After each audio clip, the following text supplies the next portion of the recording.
పంపించింది, ఇంకా అక్కడ పెండింగ్లో ఉన్నట్టున్నాయి. అందులో ఏంది 285A అనే ఒక సెక్షన్ని సవరించారనమాట. అందులో ఏముంటుంది, 50%కి మించి రిజర్వేషన్స్ ఇవ్వద్దన్నది ఆ సెక్షన్లో ఉంటుంది. దాన్ని తొలగించడం జరిగింది.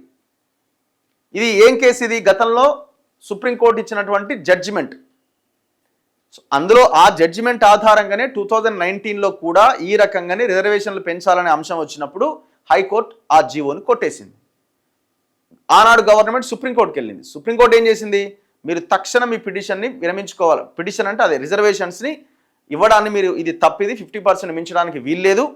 K Krishnamurthy versus union of India కేసులో సుప్రీంకోర్టు ఇచ్చిన జడ్జిమెంట్ ఉంది.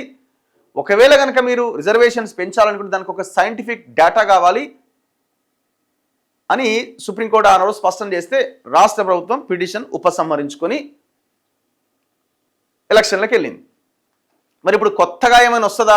వీళ్ళు ఏమంటారంటే మేము కులగణన చేసినాం అంటారు. మరి అది ఆ కులగణని పరిగణలోకి తీసుకొని ఆ రిజర్వేషన్స్ని పరిగణలోకి తీసుకొని మరి హైకోర్టు పిటిషన్ వేసిన వాళ్ళది కొట్టేస్తుందా? కొంచెం కష్టమే. మరి